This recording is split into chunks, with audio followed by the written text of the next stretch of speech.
Hello, everyone. A very good afternoon to all of you. Greetings for the day. I'm Sayukta from All About Skin Well-Being, and I'm sure all of you must be keeping good. We all know taking good care of our skin is important for more than just the appearance. As the largest organ, your skin becomes the most essential to your overall health. A fungal infection is quite common on our skin, on nails, or many times scalp. Fungal infections diseases caused by a fungus, yeast, or mold. Mild fungal skin infection can look like a rash, which can be really itchy and annoying. So, today we are going to talk about fungal infections. So, let's connect today with our skin expert, Dr. Saliny M, live from Chenganur, Kerala, to enlighten us on the topic of fungal infection. Dr. Shalini is MBBS MD dermatologist. She has many years of experience in this field. A very warm welcome to you, Dr. Shalini. Yeah, thank you. Good afternoon, everyone. Good afternoon, doctor. Today we are going to talk about fungal infection, and we are still into that phase of monsoon where it's quite humid in most part of our countries, and fungal infections are so common during this time when the humidity is more. First of all, doctor, what is fungal infection? How it is caused? Usually, the infections, the superficial infections, are divided into bacterial infection, fungal infection, and viral cutaneous infection. And one of the most common presentations in our OPD are basically due to cutaneous fungal infections. Most commonly, superficial only.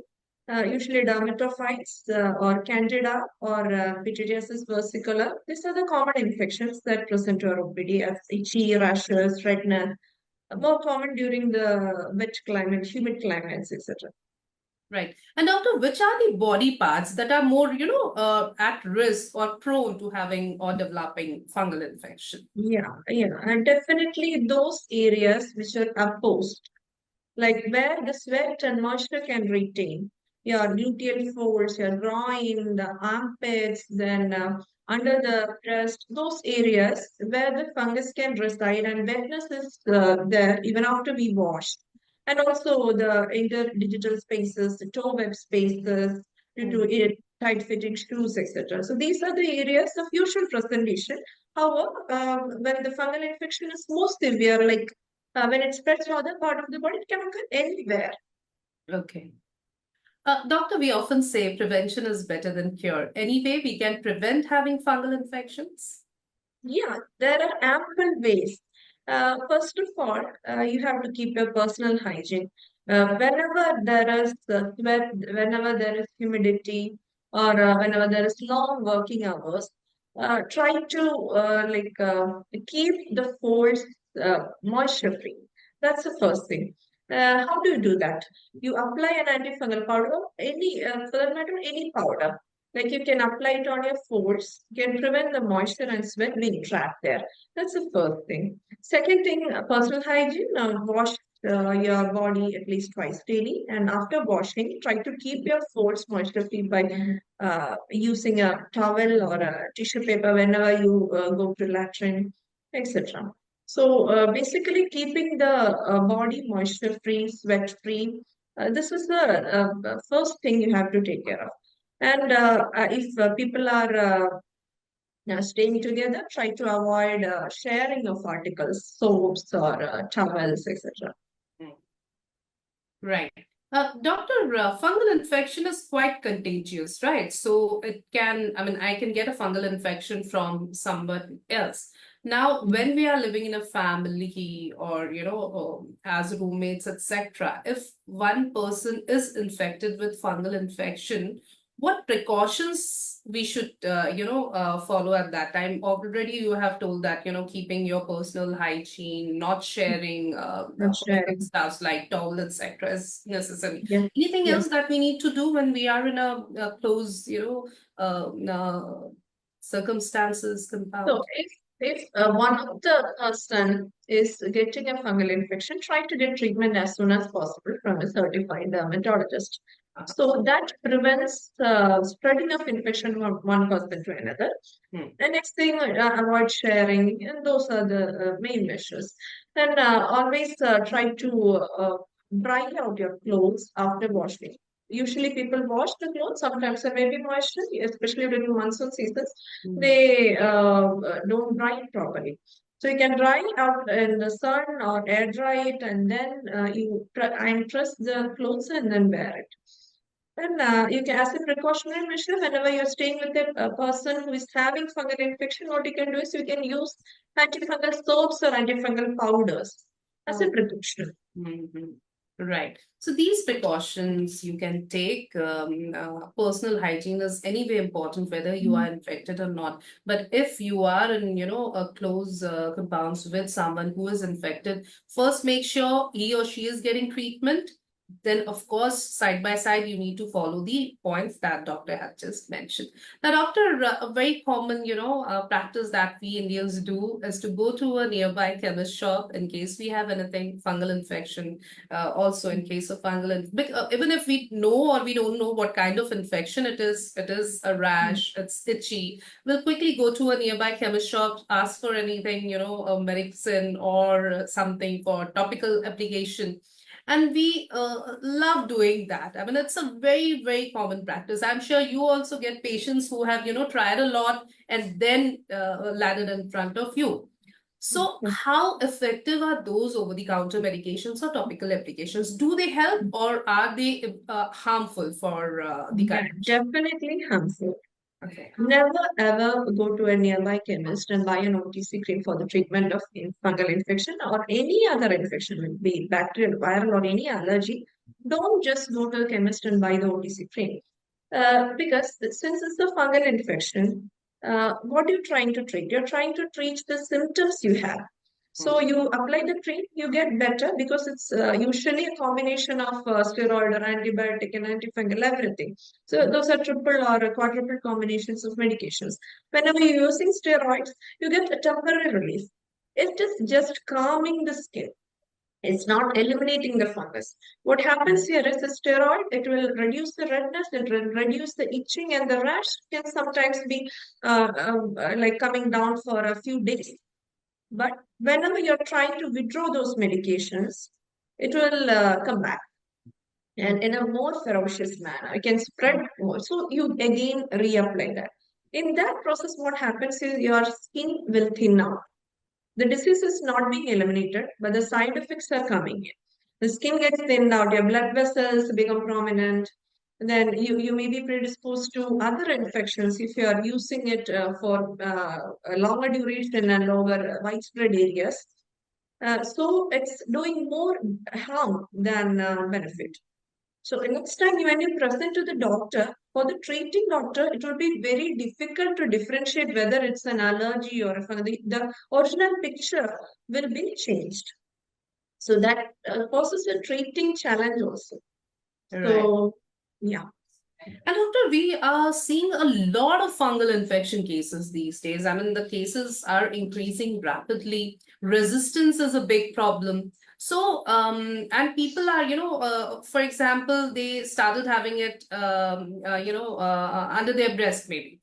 But then now it's spreading to other parts of their bodies as well and spreading very fast.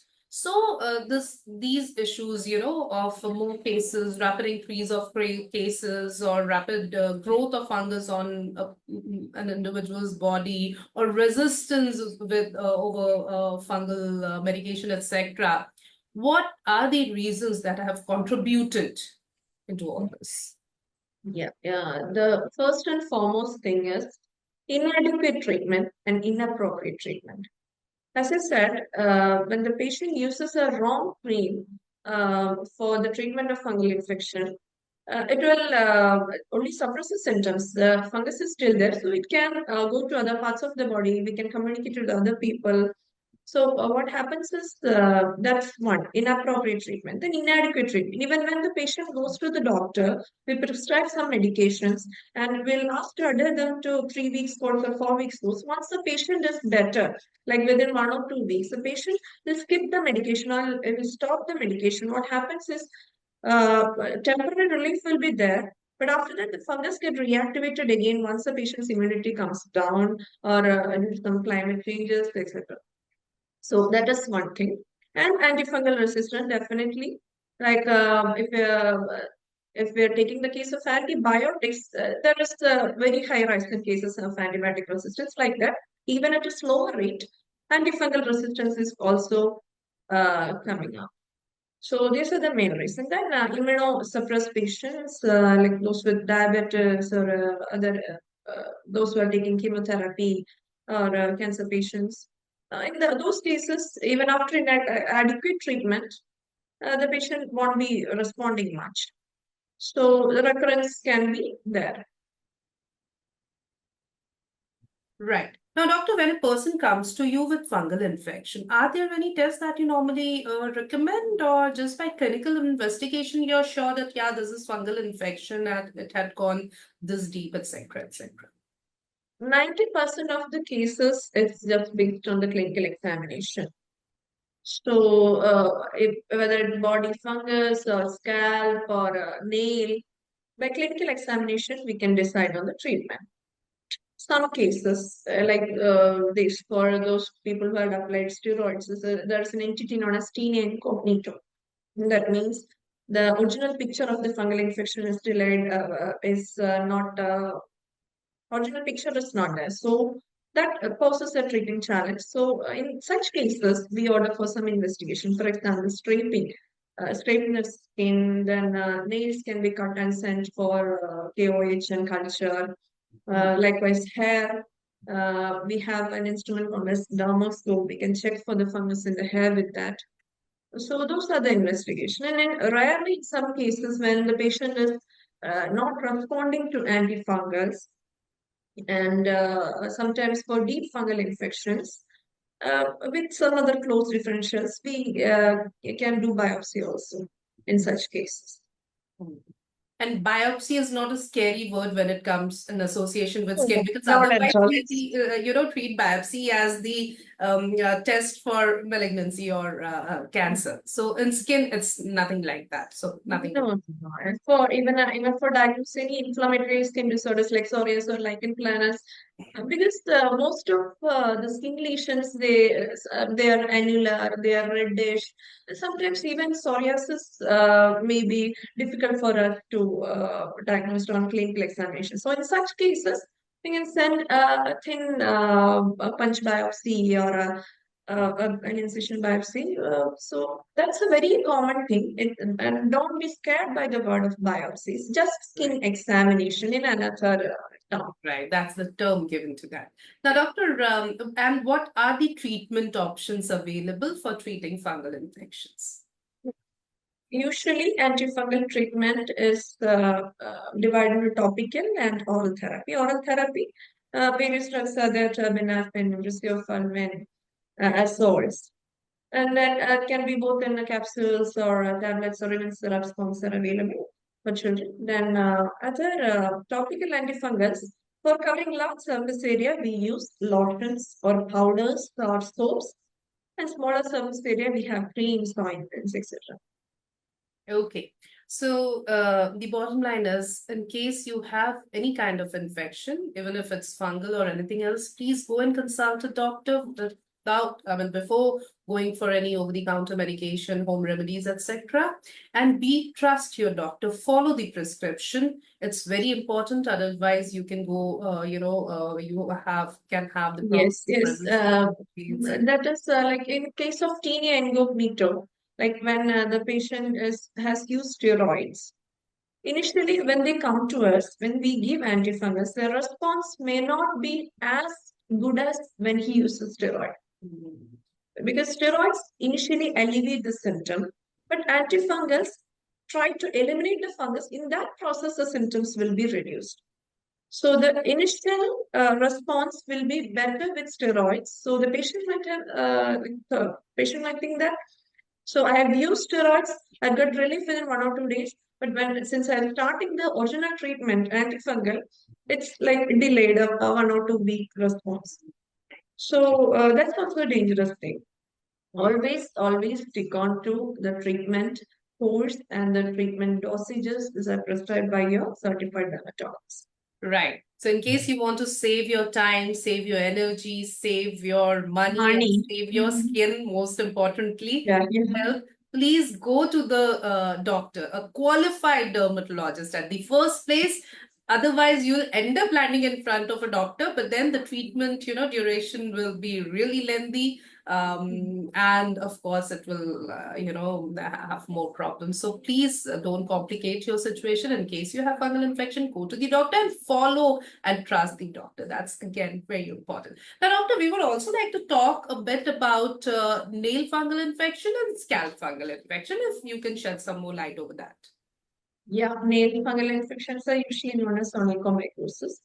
The main risk factors are those who are wearing ill-fitting shoes, tight shoes for a longer time, and immunosuppressed patients.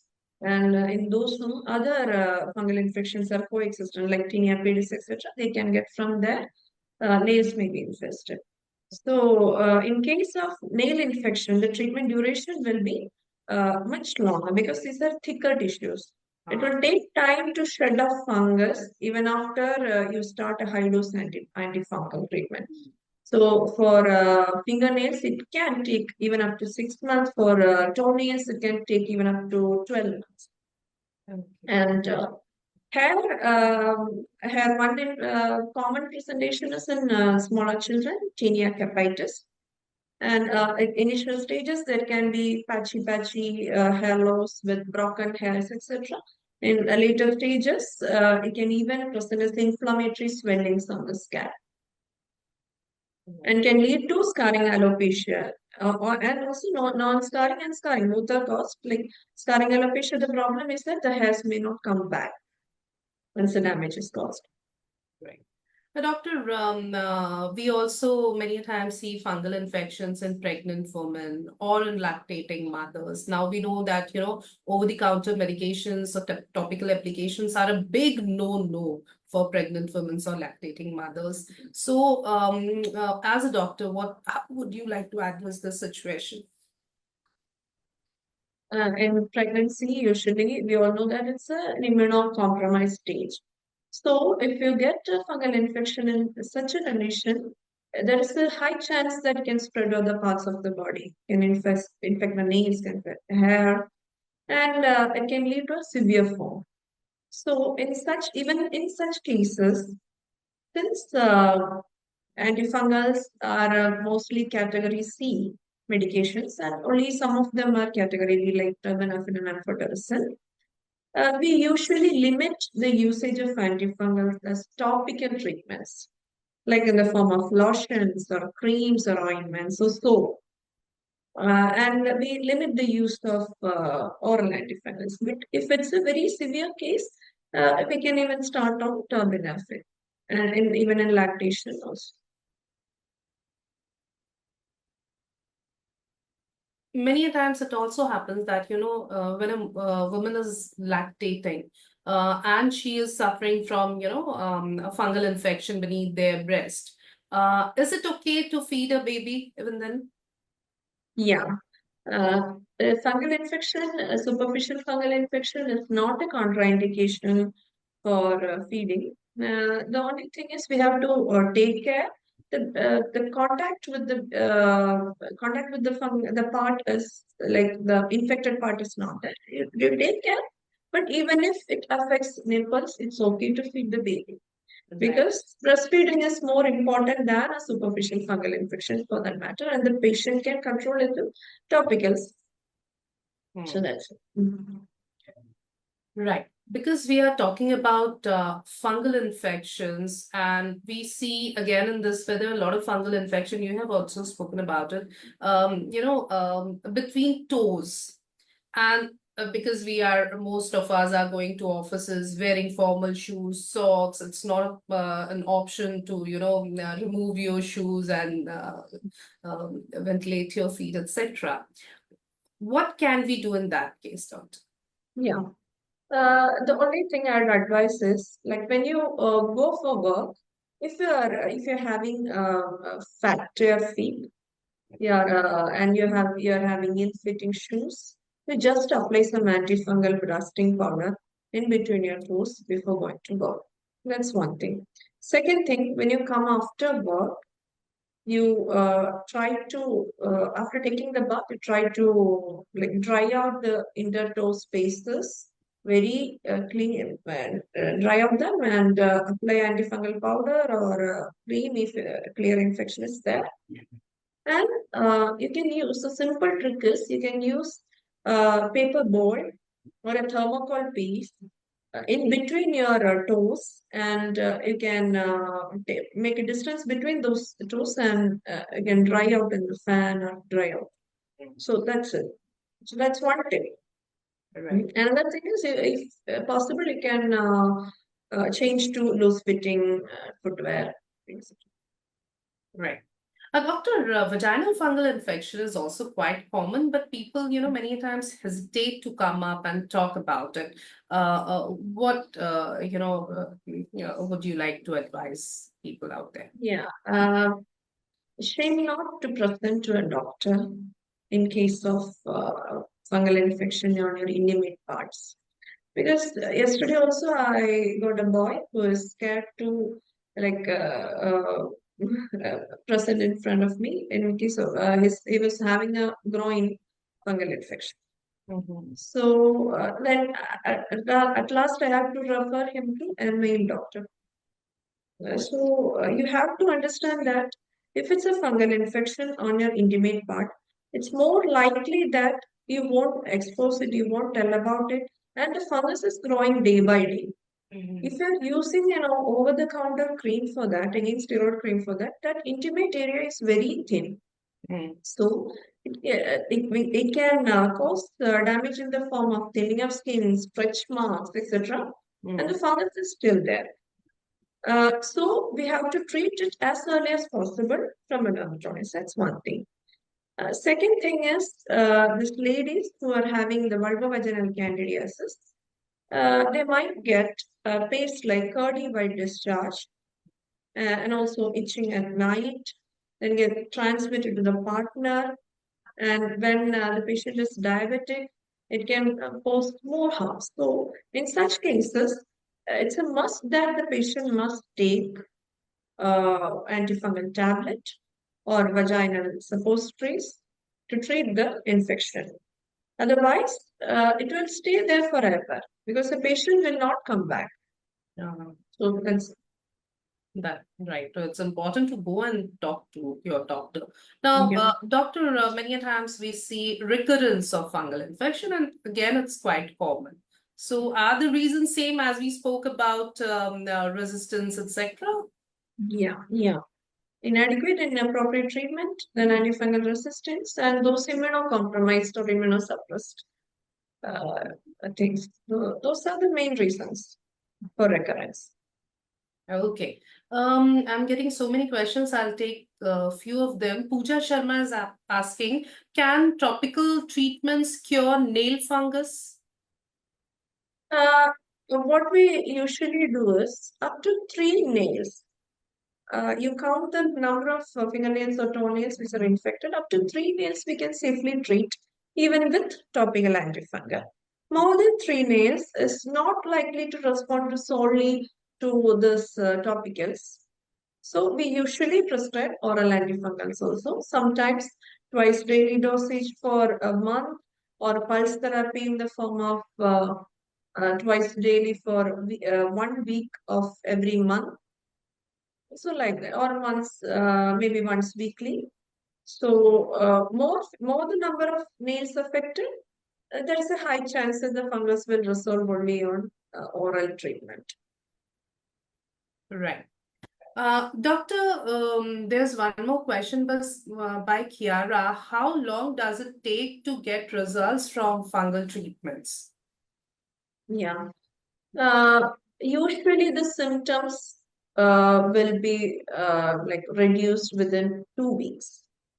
What I do is when I give oral antifungal treatment, I give oral antifungals plus oral antihistamines that are anti-itch medications.